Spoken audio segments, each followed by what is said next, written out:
Bem-vindos.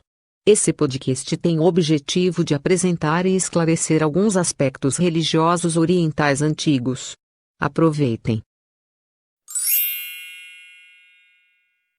A religiosidade antiga e suas peculiaridades.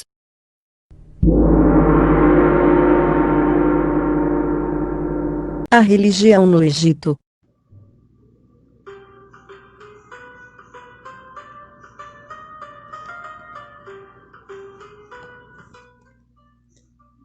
O objetivo deste artigo é abordar algumas das características que fazem parte da teologia egípcia. A primeira evidência da religião ocorre entre as comunidades neolíticas. Do período pré-dinástico, os estudiosos identificaram necrópolis de Badari, situados um pouco fora da povoação. Os centros sagrados e locais de culto da época pré-dinástica teriam sido construídos com material perecível.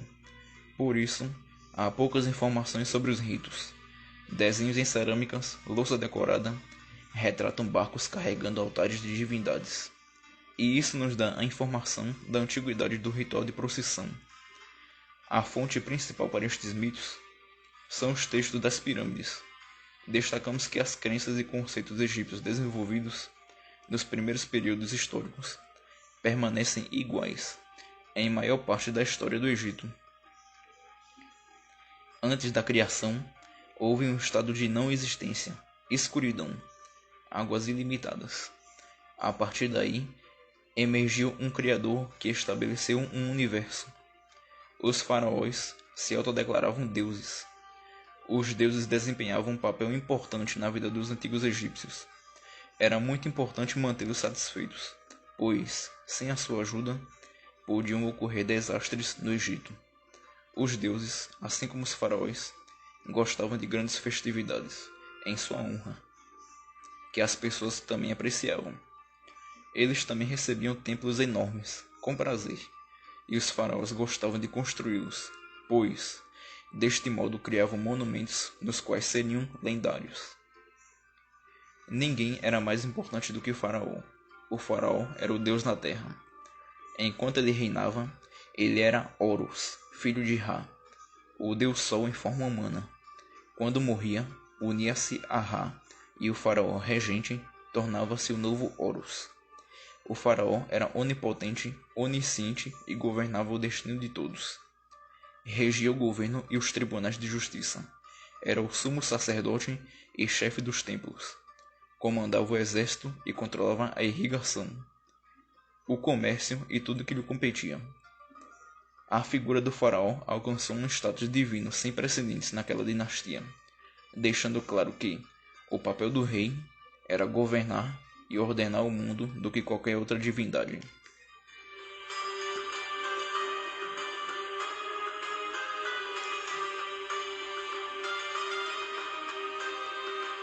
A religião dos hebreus.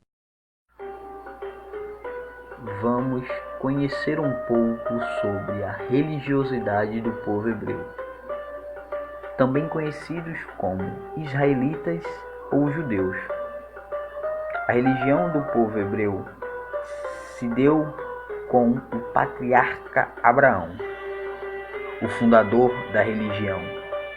Abraão afirma ter recebido uma mensagem de Deus, na qual recebia instruções para mudar-se para Canaã.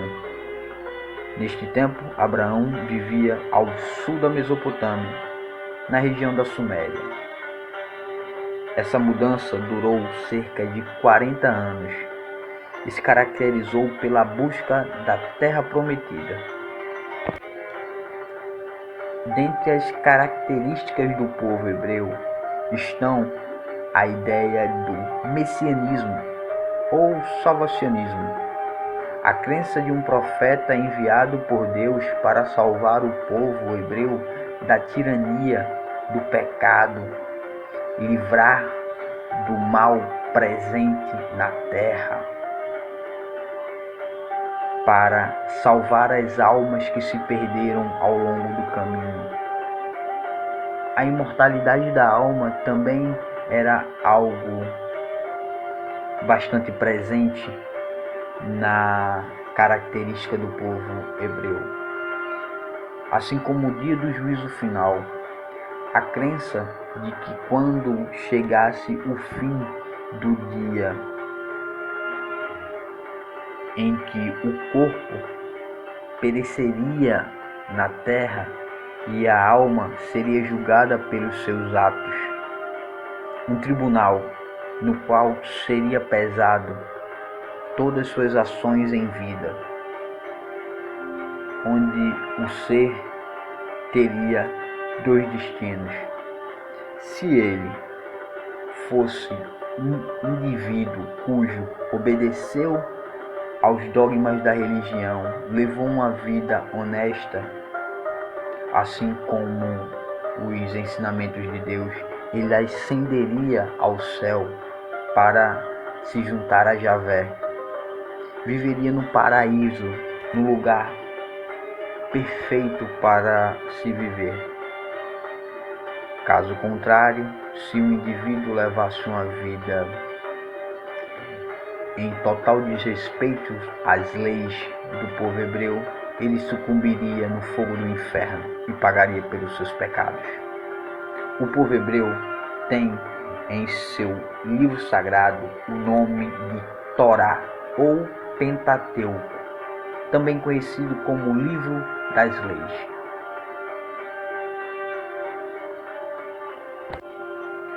Os dogmas religiosos, as características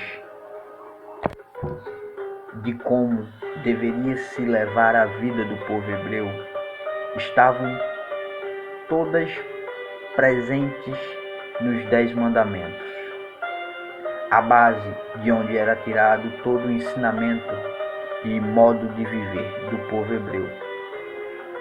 Os 10 mandamentos estavam escritos nas tábuas entregues a Moisés enquanto estava no Monte Sinai. Moisés afirma ter recebido as tábuas do próprio Senhor Deus.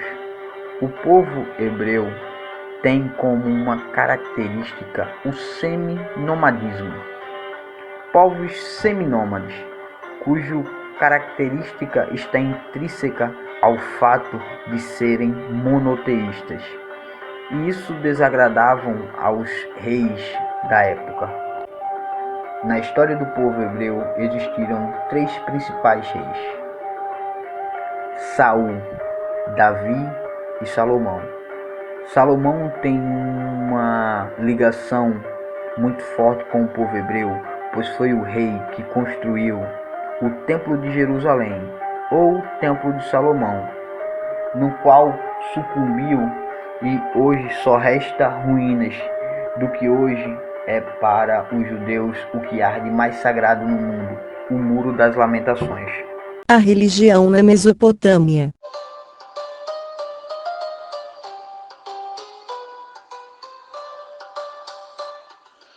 A história das religiões das civilizações antigas ocupa um lugar de excentricidade.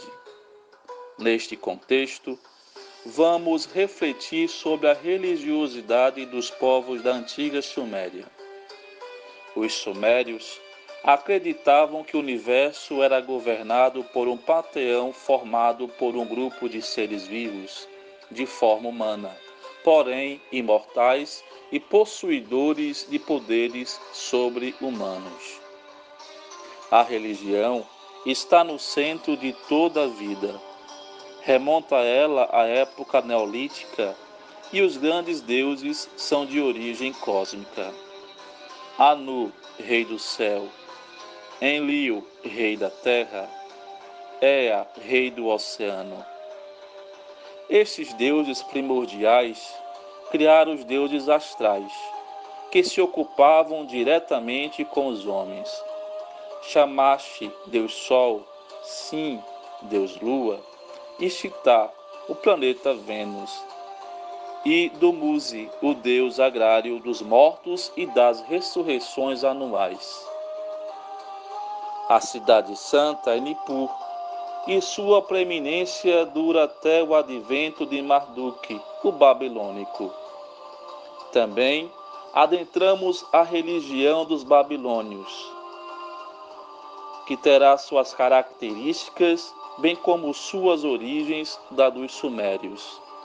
Isoladas, as tumbas de Ur atestam por volta do ano 3000, uma crença na sobrevivência integral no amagu do túmulo, dotado de provisões, joias e utensílios. Com o tempo, a religião torna-se pessimista. A vida de além-túmulo é miserável, e os vivos voltados para o gozo imediato mal se ocupam dos mortos ou dos túmulos, o que se opõe fortemente aos egípcios. O babilônio teme os deuses e pede-lhes uma vida longa e feliz. Um terror constante curva-o diante dos demônios, que são os malfeitores. A noção do pecado é pouco difundido, e a verdadeira piedade consiste em apaziguar os deuses, oferecendo-lhes sacrifícios, por vezes o uso da magia. A religião é fortemente estatizada no sentido em que cada cidade tem seu Deus, Senhor, com o seu templo, seu patese na época sumeriana, seu rei. Mais tarde, no tempo das cidades-estados, em poucas palavras, o poderio dos deuses segue o destino do estado que cada um deles protege. E Marduk, transformando em deus do império sob Hammurabi, que manteve esta posição até Nabucodonosor e Nabonide no século IV a.C.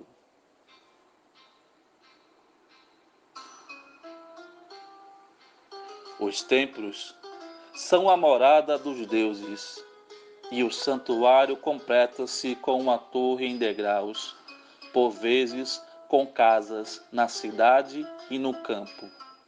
Marduk assim tem em Babilônia o Esagil, sua casa, e o Etemenanki, torre de degraus.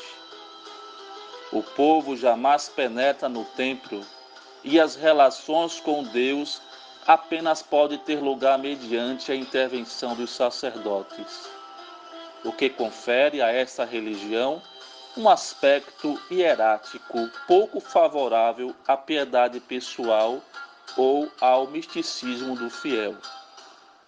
Enfim, a magia, mãe da medicina, a adivinhação, a astrologia, mãe da astronomia, conta-se entre as contribuições mais duradouras e mais universalmente difundidas na religião babilônica.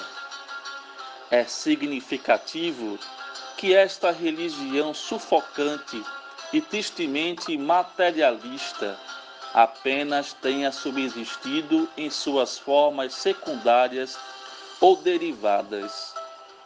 O espírito realista, minucioso, observador dos caldeus, tão dotado para a pesquisa aritmética, sistema sexagesimal e para o cálculo astronômico, eclíptica, zodíaco e calendário, contribui poderosamente para o esforço dos homens no sentido de melhor conhecer e dominar a natureza. Mas sua ciência, bem como suas técnicas, permanecem sempre pragmáticas, da mesma forma que eles mal conheceram a piedade profunda ou a pureza de coração, assim também precisaremos esperar pelos gregos e jônios, para depararmos com o aparecimento da pesquisa pura, teórica e desinteressada em matéria científica.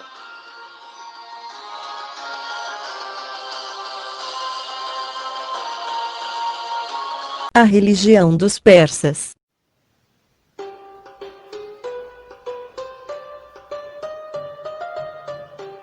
Agora que nós já falamos sobre os mesopotâmicos, vamos adentrar nas crenças religiosas de um povo mais ao leste. Eu estou falando dos persas.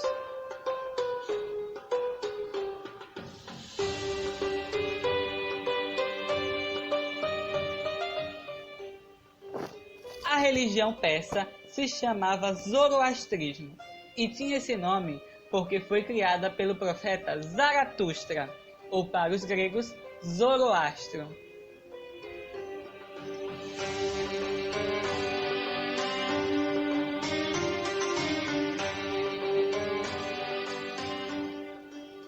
Zoroastro foi um profeta que viveu por volta do século X a.C. e a sua lenda conta que ele viveu isolado no deserto e que aos 30 anos recebeu do seu Deus 7 ensinamentos para a formulação de uma nova religião.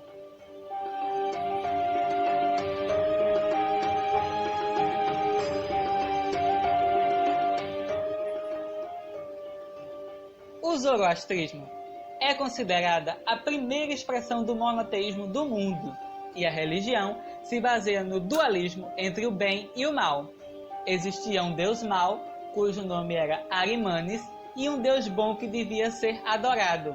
Seu nome era Hormuzid.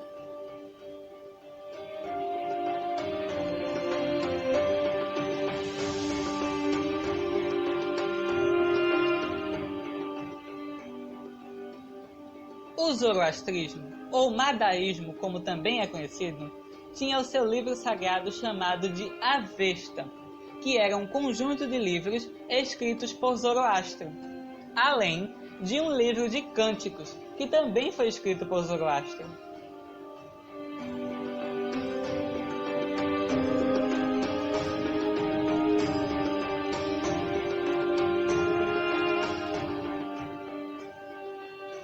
Os cultos eram realizados nos chamados Templos de Fogo, lugar que guardava a pira de metal que portava o fogo sagrado. Esse fogo não podia se apagar e era alimentado pelos sacerdotes. Vale salientar que eles não adoravam o fogo sagrado, e sim o tratavam como uma forma de se conectar com o seu Deus.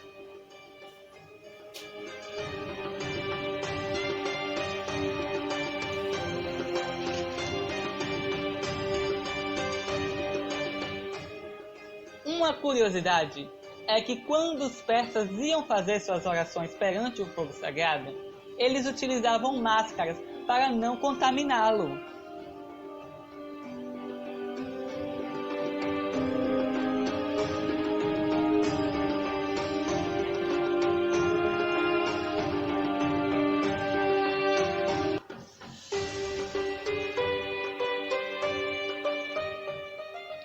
Os rituais da religião consistiam em orações perante o fogo sagrado, que não tinham quantidade de vezes e nem local para serem feitas.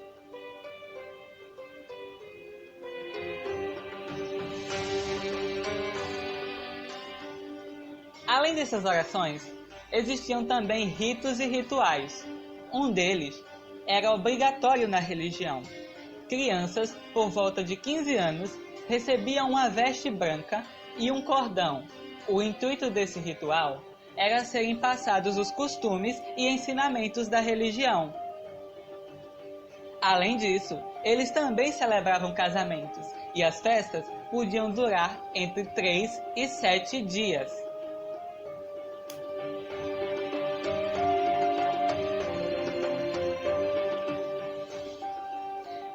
Eles acreditavam em paraíso, purgatório e inferno, e que os mortos não poderiam ser enterrados, pois contaminariam a natureza criada pelo seu Senhor Deus.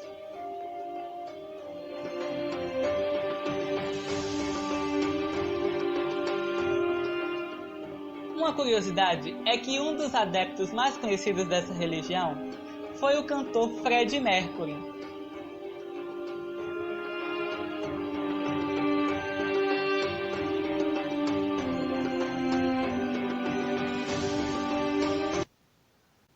Obrigado pela atenção.